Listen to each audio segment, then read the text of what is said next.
So you want to design an academic poster, but you don't know where to start. That's all right. I'm going to hook you up. Now, to create a solid academic poster, you first need to understand, well, what the thing is in the first place and what it's designed to do. An academic poster is an illustrated summary of your work that you can then put on display at academic conferences, symposiums, seminars, things like that. The idea is to tout your work, your research, plans, or other discoveries to a large audience as efficiently as possible. I mean, not everyone can give a presentation given the constraints of a conference. We're talking about rooms, schedules, times, money, all that sort of stuff. But just about everyone can, well, display a poster. Now, in a typical poster session, the presenter stands next to, or at least nearby their poster, so they can speak with folks who want to come by and take a look at it. I mean, who knows? You might even find a future collaborator. Think of it as academic speed dating. So that's the idea behind an academic poster. So then, how do we design one? Well, there are any number of ways to approach this, and I'm going to talk you through the details here in a moment. But at a high level, you want your poster to nail the following criteria. It should convey the main point in the title, in big type, we'll talk about that, so that people can see it from a distance. You want to attract attention. It should also include strong visuals, things like pictures and charts and graphics and stuff like that. Truth is, we're all attracted to shiny objects. It should employ a clear and logical format, following clean, minimalist design principles. Readers should be able to pick up the key points quickly and easily. If they feel like they're being asked to search through a whole wall of hieroglyphics, you're going to lose them. They're going to walk away, and that's not what you want. It shouldn't take much time to read through the poster. We're talking 5, no more than 15 minutes. And it should send the reader away with a clear takeaway message, and perhaps even a desire to hunt down the author, and talk shop. So with these high-level considerations in hand, let's talk through the details. Now, for this first example, I'll give you kind of your typical research academic poster. And then we'll look at some other examples. But let's start with kind of the traditional research poster. The dimensions of a typical academic poster are 48 by 36 inches. Now, of course, this is the standard size, but your professor or your conference may require something else, so you'll want to follow up on that. But for the most part, 48 by 36, you can pretty much bank on this. Now, at the top of your poster, you'll include a title, really nice and big. We're talking like between 50 and 120 point font. Now, regarding the font, you'll want to choose a nice sans serif font. They're easy to read, especially from a distance, so that's a good bet.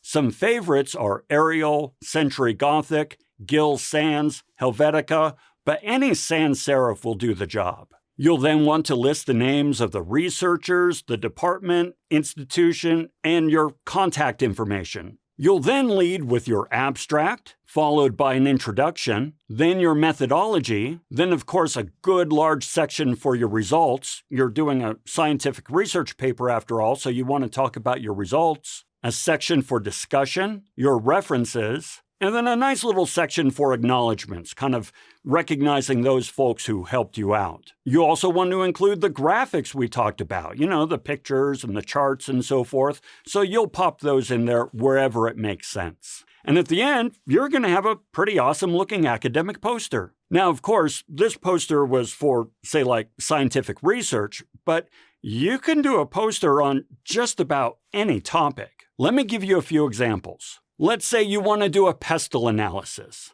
Well, you'll have your introduction, your political section, economic, social, technological, legal, and then environmental. And then, of course, you'll wrap it up with your recommendations, your references, and those acknowledgments we talked about. You can also do an academic poster for a communications campaign. Start with your purpose statement, then go into your audience, your messaging goals and key messages, the channels you're going to use in your campaign, and then examples of all these channels, your deliverables. And then you'll want to include a section on lessons learned, those references, and then of course the acknowledgments. You can even do an academic poster for a business plan. Start with your executive summary, your vision and mission, provide a company description, talk about your products and services, include a market analysis, followed by a marketing and sales strategy, the organizational structure of the company, financial projections, and then of course your references and your acknowledgments. And then in this case,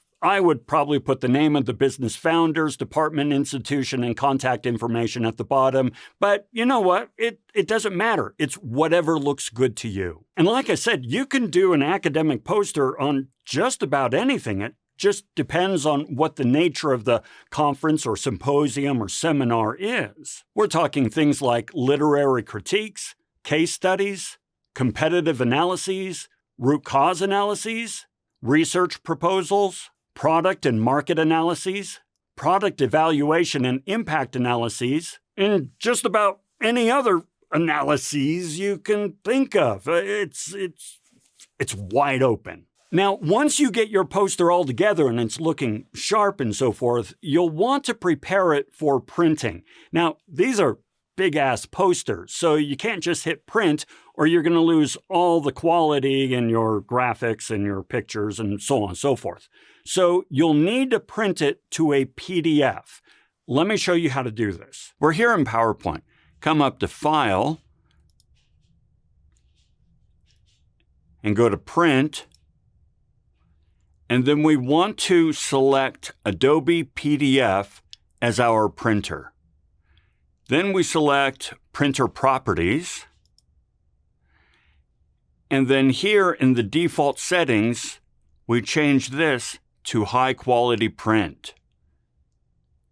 Hit Edit. And then in our High Quality Print settings, we select Images. And then for each one of the image settings here, under Downsample, we select Off. We're turning off all the downsampling. This will maintain the quality of our graphics. Hit OK. And this is going to create some settings. It doesn't matter where you put these settings. You're going to delete them later. So I'm just going to hit Save. And then we come over here, select OK. And then we can print.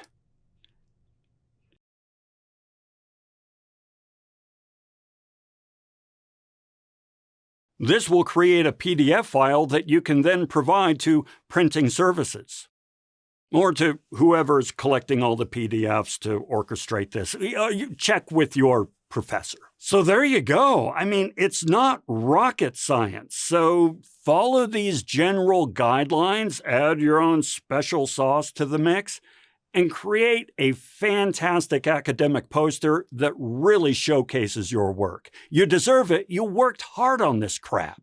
Okay, well, there we go. That's all I have for today. Now, go off and make some trouble, and I'll see you again soon.